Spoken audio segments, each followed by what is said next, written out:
दोस्तों नमस्कार।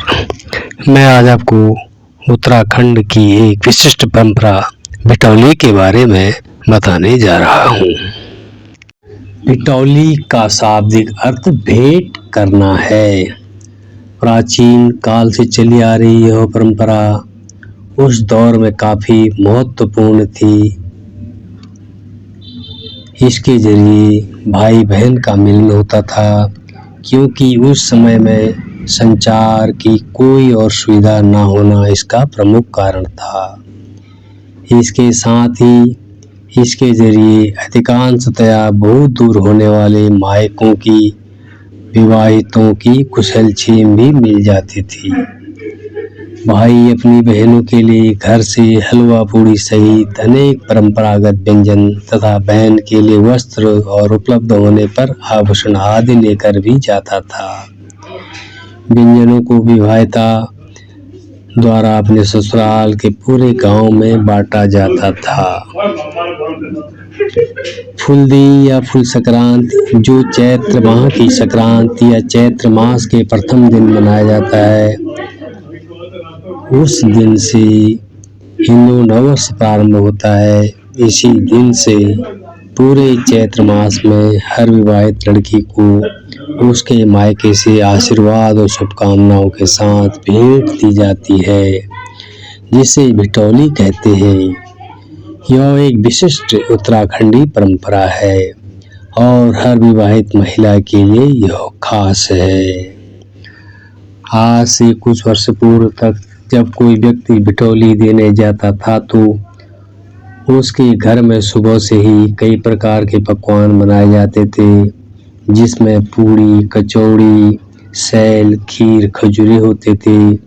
उसके बाद वो सारे पकवानों को एक टोकरी में रखा जाता था और कपड़े से बांध कर इसे या तो पीठ में रखकर या फिर सर में रखकर बेटी के ससुराल ले जाया जाता था। उसके साथ ही साथ बेटी के लिए फल, मिठाइयाँ, वस्त्र भी ले जाते थे और बेटी के ससुराल में पहुंचने पर उन पकवानों को पूरे गांव के हर घर में बांटा जाता था। बेटी की ससुराल में मायके से आए इन मेहमान की खातिरदारी के लिए तरह तरह के पकवान बनाए जाते थे। इससे गांव में सामाजिक सौहार्द और भाईचारे को बढ़ावा मिलता था और रिश्तों में मजबूती आती थी। लेकिन बदलते सामाजिक परिवेश में इनका स्वरूप ही बदल गया है, लेकिन परंपरा आज भी नहीं टूटी। आज जहां आदमी बहुत अधिक व्यस्त है, वहीं दूरसंचार के माध्यमों ने लोगों के बीच की दूरी को घटा दिया है। जहां पहले महीने तक बेटियों से बातचीत नहीं हो पाती थी या उनको देखना भी मुश्किल हो जाता था, आज स्मार्टफोन, कंप्यूटर के ज़माने में आप उनको आसानी से देख सकते हैं और आप आसानी से बात भी कर सकते हैं, वो भी जब चाहो तब। आज पहले की तरह ढेर सारे पकवान बनाकर ले जाते हुए लोग बहुत कम दिखाई देते हैं। आजकल लोग मिठाई, वस्त्र या बेटी को जरूरत का कोई उपहार देते हैं और व्यस्तता के कारण भाई या माँ बाप बहन के घर नहीं जा पाते हैं तो पैसे भेज देते हैं। आजकल पैसे भेजने के कई सारे तरीके हैं जो बहुत आसान है। भिटौली देने के तरीके भले ही बदल गए हों, लेकिन परंपरा आज भी वैसी की वैसी ही बनी हुई है। पुराने जमाने में लोगों के पास बहुत सारी जमीन और पशु होते थे और उस वक्त में जीविका का एक साधन भी वही था।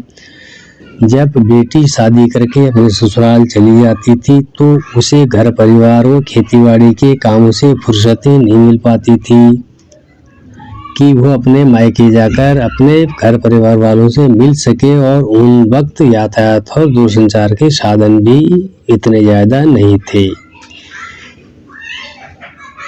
इस महीने में पहाड़ों में खेतीबाड़ी का काम थोड़ी कम हो जाता है, इससे महिलाओं व घर के सभी सदस्य थोड़ी फुर्सत में हो जाते हैं। इसीलिए यह महीना अपने विवाहित बेटियों या बहनों से मिलने जुलने के लिए बनाया गया है, ताकि साल में एक बार सभी लोग अपनी बेटी व बहनों से मिल सके।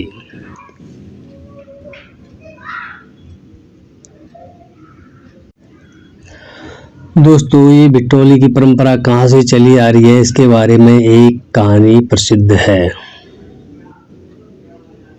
बिटौली की कहानी भाई बहन के प्यार से जुड़ी है। कहा जाता है कि देवली नाम की एक महिला अपने भाई नरिया से बहुत प्यार करती थी, लेकिन जब बहन की शादी दूसरे दूर के गांव में हो गई तो उसकी बहन अपने भाई से नहीं मिल पाती थी और वह रोज अपने भाई और परिवार की याद में रोती रहती थी। वो चैत का महीना लगते ही अपने भाई का इंतजार करने लगती थी। बिना कुछ खाए पिए वो बिना सोए इंतजार करने लगी। ऐसे कई दिन बीत गए, लेकिन किसी वजह से भी भाई नहीं आ पाया। इस वजह से जिस दिन उसका भाई उसके घर आया, वो उसका इंतजार करते करते सो गई।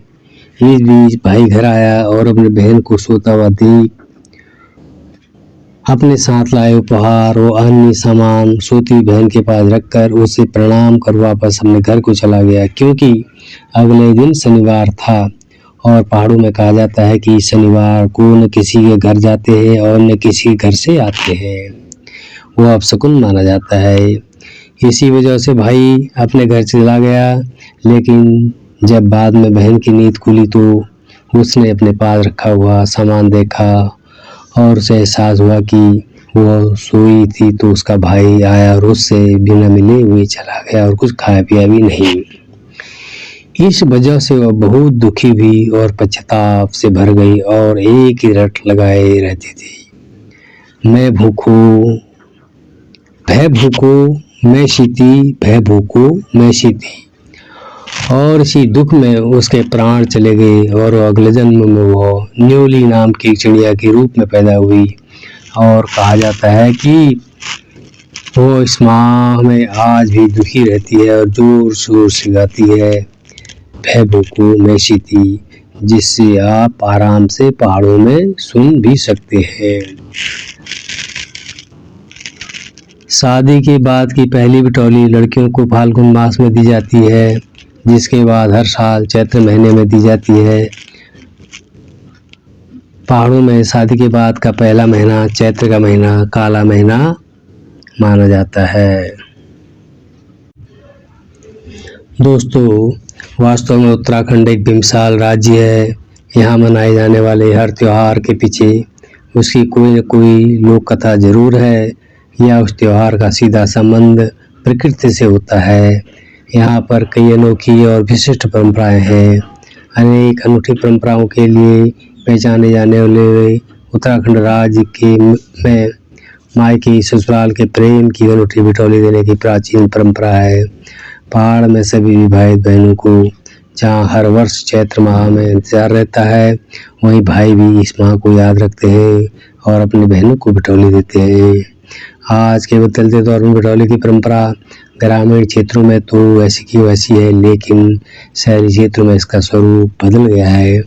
भाइयों द्वारा दी जाने वाली पकवानों के स्थान पर बाजारों की मिठाई ले ली है। भाई कई बार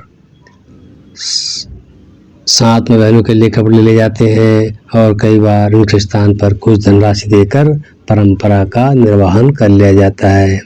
दोस्तों, ये थी उत्तराखंड की परंपरा बिटौली के संबंध में जानकारी। आपको कैसी लगी कमेंट बॉक्स में ज़रूर बताना। अच्छी लगी हो तो लाइक करना, शेयर करना और साथ में मेरे चैनल जोशी03 को सब्सक्राइब करना। धन्यवाद। शेष अगले वीडियो में।